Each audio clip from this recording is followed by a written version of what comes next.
Hello and welcome to this deep dive into what's happening in Morocco. Hold on tight because today we're exploring some really fascinating intersections. Technology, economic shifts, social issues, how they all meet and, well, evolve right before our eyes. Exactly. We've sifted through quite a stack of sources for you, the listener, including the iWeek N Degree 80 publication, to pull out the most crucial bits, the really revealing insights. Our mission, as always, is pretty simple. Give you a clear, engaging understanding of the trends shaping Morocco today, but without, drowning you in information. Hopefully you'll have a few aha moments along the way. Absolutely. And maybe we should kick things off with something that's, well, hitting everyone's wallets, Yeah. fuel prices. Right. After Ramadan, there was this hope, wasn't there, that prices might ease up a bit. Yeah. But the reality has been quite different. It's causing a lot of frustration, even anger, and you can understand why. Because even with a slight dip, pump prices are still stubbornly high. It sort of defies basic economic logic, as the National Union of Petroleum and Gas has been pointing out pretty forcefully. Exactly. The core issue isn't that tiny decrease we saw. It's that the price level just doesn't seem to line up with what international market fluctuations would suggest. Which, raises that fundamental question about how our market actually works. We hear the explanations about global volatility. But the union argues, and it seems quite convincingly, that that argument doesn't really hold water. They point to other countries in the region where price changes are much more moderate. So why the big difference here? And that brings us right to the heart of it, doesn't it? The actual structure of Morocco's fuel market. Since prices were liberalized back in 2015, it's been dominated by private operators. And the union, along with consumer groups, they're saying there's just not enough competition. They suspect excessive profit margins are being taken, and maybe the regulations aren't strong enough to, well, keep things in check. Think about the knock-on effects for everyday life. High fuel prices aren't just about the gas station. No, it's a chain reaction. Transportation costs go up, moving goods around gets more expensive, and that feeds directly into the price of basic necessities, hitting ordinary Moroccans hard and, frankly, making inequality worse. It's a tough cycle. So with this growing frustration, what solutions are on the table? Well, the union is pushing hard for stricter market regulation, definitely more transparency on profit margins.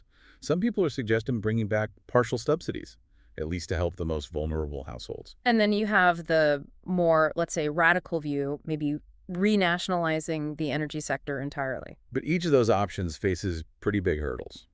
Budget-wise, bringing back subsidies would put a major strain on public finances. And politically, intervening heavily in a liberalized market, well, that opens up a whole complex debate. So the government's caught in a really tricky balancing act, isn't it? Trying to manage the deficit while also protecting people's purchasing power. It's a very fragile balance. And the risk, you see, is that if concrete steps aren't taken soon, this public frustration could really solidify. It could become a symbol of wider discontent. Okay, let's shift gears now to something perhaps a bit more optimistic. Morocco's ambition to become a major tech hub in Africa. Gitex Africa 2025 seems central to this. Absolutely. Gitex Africa 2025 is shaping up to be a really pivotal event, not just for Morocco, but for the whole continent. We're talking about, what, over 800 startups expected? Yeah. And 350 investors. That's huge. It sounds like a unique chance for networking, sharing ideas, creating some real synergy within that innovation ecosystem. And startups are just fundamental to this digital transformation, aren't they? They bring the fresh ideas, the solutions that are often perfectly tailored to local challenges. Gitex gives them this incredible platform. A platform to show their projects to an international audience, including those crucial investors. It could really open doors for partnerships and funding, help them scale up. Exactly. The goal is bigger than the event itself. It's about really catalyzing Africa's innovation potential. And it sounds like artificial intelligence, AI, is going to be front and center at this Gitex edition. Yes, definitely.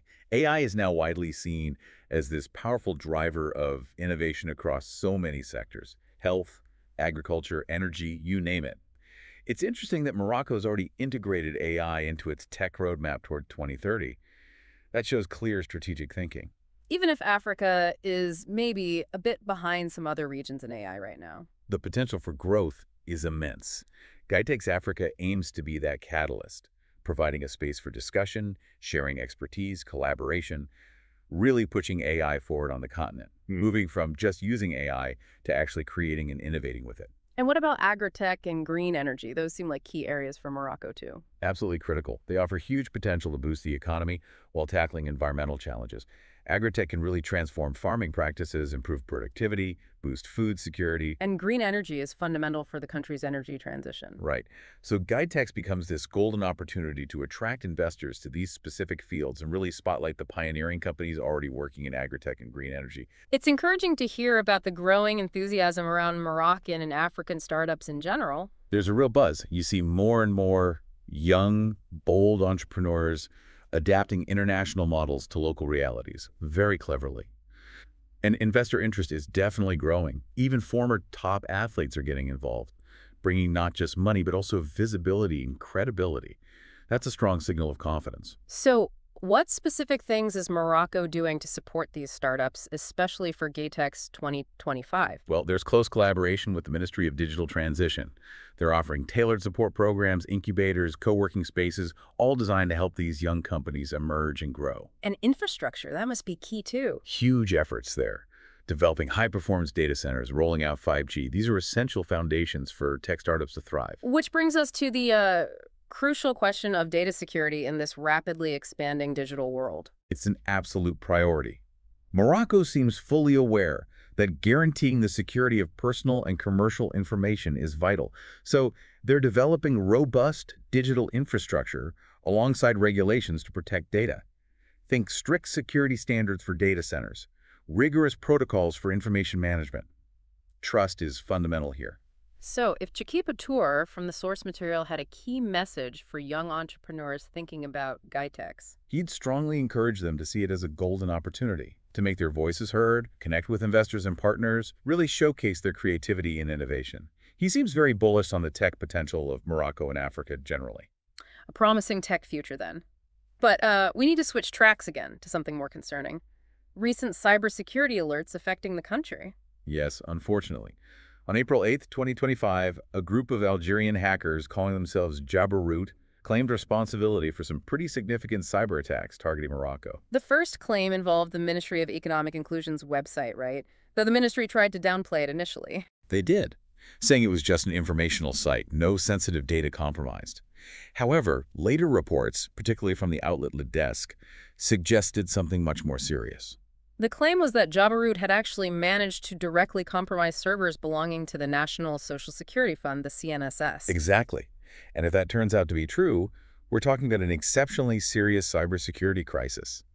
Just imagine the kind of sensitive information potentially accessed. The alleged scale is worrying talk of over 500,000 listed companies, tens of thousands of PDF files extracted, mass salary certificates, confidential data concerning major institutions like the Mohammed VI Fund for Investment, banks, press organizations. And even the Israeli liaison office in Morocco. The fallout from such a massive data breach could be huge, economically and in terms of information security. The potential damage to the reputation of Moroccan institutions regarding data protection could be severe, couldn't it? It raises serious questions about IT security levels in critical entities. Absolutely. Yeah. And there's a geopolitical dimension, too, targeting the Israeli liaison office specifically. Well, that could be interpreted as a political signal related to the normalization of relations between Rabat and Tel Aviv. Cybersecurity is becoming cyber diplomacy. What's striking, though, is the relative silence from Moroccan authorities on these claims, apart from that initial downplaying by the Ministry of Employment about their own site. That lack of clear communication tends to fuel anxiety and speculation, doesn't it? It really does. And it leaves us with some critical questions. Is this an isolated incident, or are we seeing the start of some kind of digital conflict? Is Morocco prepared for this new battlefield? And crucially, what lessons need to be learned right now to strengthen digital infrastructure and prevent future vulnerabilities? Vigilance and investment in cybersecurity seem more critical than ever. Okay, let's shift focus completely now to a local urban development issue causing quite a stir in Salé. Controversial demolitions in the old city, the Medina. Yes. Reports of bulldozers taking down old buildings in the Larifa and Batana neighborhoods, including the well-known Zarmuk Hotel near Bab Septa. The official line seems to be that residents were informed and relocated to new housing in Salé al-Jadida. But the residents involved tell a very different story. They claim they were given assurances the buildings would be renovated as part of a Medina rehabilitation program, with promises they could return afterwards. And the sudden demolition of the Zermatt Hotel by a private company, apparently linked to a new owner, has caused particular anger and dismay. You can feel the sense of betrayal among the displaced residents. They describe it as a hasty operation, without clear justification. There are fears that these Medina upgrade projects are being, well, hijacked for private real estate interests. They're demanding transparency about decisions affecting this national heritage zone and feel they've been treated unjustly. The trust between residents and local institutions seems badly damaged. That breakdown of trust is particularly worrying because residents insist promises weren't kept. They're understandably anxious about their future, worried they won't find decent housing again after being forced out of homes their families might have lived in for generations. And there are calls for an independent inquiry into how the demolition permit was granted, right, to ensure transparency and try to prevent similar situations. Exactly. This specific case highlights broader concerns about Medina rehabilitation programs across Morocco. Local associations worry these projects, meant to preserve heritage and improve lives, might be getting diverted by real estate lobbies. What these associations are pushing for is genuine resident involvement in managing these projects.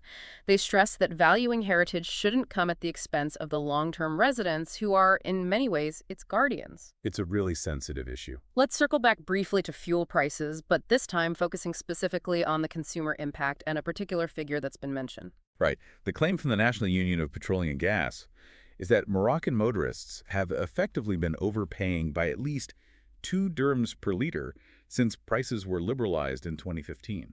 How do they justify that figure? They point to what they see as a clear disconnect between pump prices and what those prices should be based on international crude oil rates and the dirham-dollar exchange rate. Using April's figures as an example, they argued diesel shouldn't have exceeded about 9.73 dirhams per liter and gasoline around 11.112, but actual prices in Casablanca were around 11.41 or even higher. And the union squarely blames poorly regulated liberalization for this surfacturing, as they call it. They believe it allows distributors to inflate margins without effective government intervention. It's worth remembering, isn't it, that the Competition Council itself has raised alarms about this and called for regulatory changes. Yes, and even the government spokesperson, Mustafa Baitis, publicly acknowledged some imprudences in the liberalization reform that might have led to abuses. So the pressure for action is mounting. The Moroccan Association for Human Rights condemned what it sees as consumers being abandoned to big oil companies. And the union is essentially calling for a return to a more regulated system, questioning if the market was truly ready for full liberalization in the first place. The bottom line seems pretty clear then. Until this issue of potential overcharging is seriously addressed with concrete measures, it looks like Moroccan drivers will continue to face price hikes that feel unjustified based on the underlying economics. Okay. On a more positive economic note, there was a brief mention in the sources about Morocco potentially emerging as an industrial hub, especially given current global trade tensions and tariffs. Details seemed a bit sparse, though. Yes, just a pointer, really, suggesting it's a trend worth watching. Morocco positioning itself perhaps as an attractive manufacturing base amidst shifting global supply chains. Something to keep an eye on. Great. And now, for something completely different, the case of Ibtihal Abousaad, a Moroccan engineer calling for a boycott of Microsoft products. Yeah, an interesting story. Her motivation stems from denouncing the use of technologies and actions she considers violations of fundamental human rights, specifically linking it to the Palestinian issue and accusations against certain international companies. It taps into a broader trend, doesn't it? Employees at large corporations becoming more vocal about ethical and social issues. Absolutely. And it touched on those complex debates around the involvement of AI systems in military interventions and the ethical responsibilities of tech giants. Microsoft's decision to end her contract then raises questions about the balance between corporate economic imperatives and individual humanitarian beliefs. It definitely highlights the challenges around employee freedom of expression, especially when publicly opposing an employer on sensitive issues. Could her action encourage others to speak out and challenge corporations on their ethical responsibilities? It's certainly a question worth considering. Okay, moving to another positive economic indicator. Casablanca and Marrakech are apparently on track to become significant global wealth centers. That's right.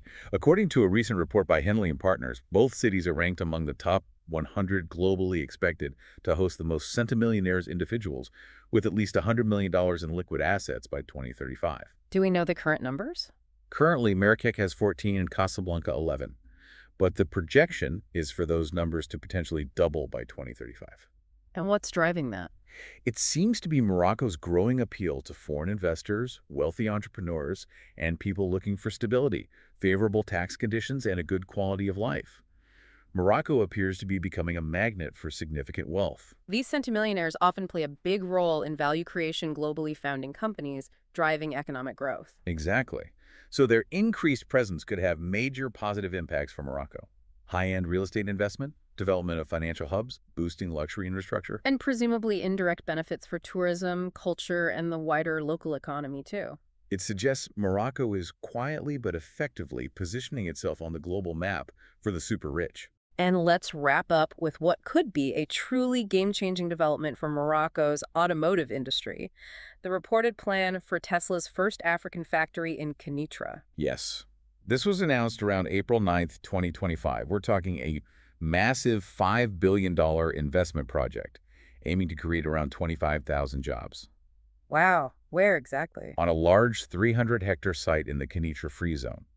The plan is apparently for an annual production capacity of 400,000 vehicles. Including which models? The popular Model Y, but also significantly, a new compact electric vehicle designed for emerging markets, potentially priced around $25,000.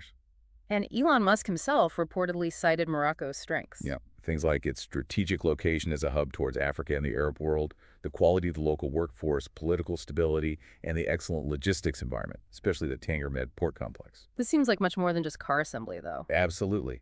Tesla will bring cutting-edge expertise in embedded electronics, smart batteries, sustainable mobility innovations. It aligns perfectly with Morocco's own green transition goals. Is there a timeline? The report suggests construction could start as early as autumn 2025, with the first vehicles rolling off the line by the end of 2027 and hitting the roads maybe early 2028.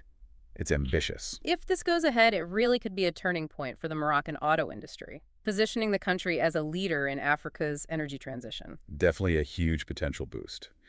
So wrapping up this deep dive, we've really seen the complex interplay between tech advancements, economic shifts, social issues, and international relations shaping Morocco today. We genuinely hope this analysis has given you, our listener, an efficient way to grasp the crucial issues animating the country right now. And maybe a final thought to ponder.